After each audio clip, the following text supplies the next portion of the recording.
Peggy 18. The North is a dangerous place for small buggies like yours. Afraid you're gonna need something with a little more muscle. Fundamentally, a first-person shooter needs to pull the player into the action, to have him ducking and dodging in his chair what he sees coming at him on the screen. But with Rage, we've gone beyond that.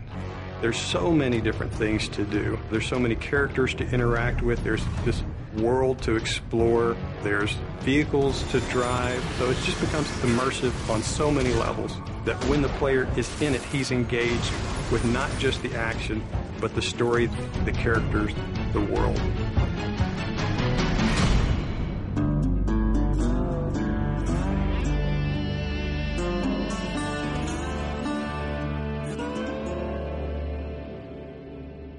The Wasteland in Rage is kind of like a plate that the rest of the game sits on. As you travel around, you'll discover that there's these entrances to bandit hideouts and mutant caves and old sewers and things. Listen, don't you go trekking around down there without some serious firepower. In Rage, we try to make the game open but directed. Player choice is very important in Rage.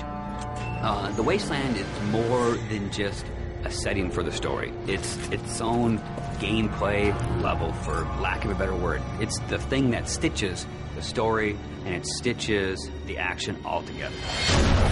We want you to follow this action movie experience, but we allow you some freedoms to kind of explore different things. Each of the missions does kind of surround the story. For instance, we have an electrobolt for the crossbow weapon.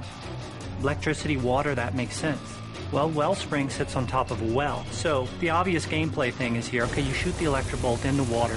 It electrifies anybody that's in the water and they die. As you travel through the Wasteland, you meet very interesting, very over-the-top characters. Great! Muy bueno! We are simpático, eh? And we feel that creating memorable characters that offer you memorable missions really kind of helps drive the whole experience forward. The interactions that the player will have with these characters should hit something in the emotional nerve of the player. So we've gone that extra distance to make key characters really feel alive. So you know when you go talk to Dan or the J.K. Styles, the producer of that crazy TV show, or the sheriff, you forge these relationships with them. And they give you lots of bits of the story, but you've lived through the rest of those elements. We felt that crafting interesting people made everything fit together. I know you got questions, but we gotta get moving. You're driving across these landscapes and you're going visit people here and they're giving you jobs to do. So I hear you have a message from our friend Dan. Let's have it then.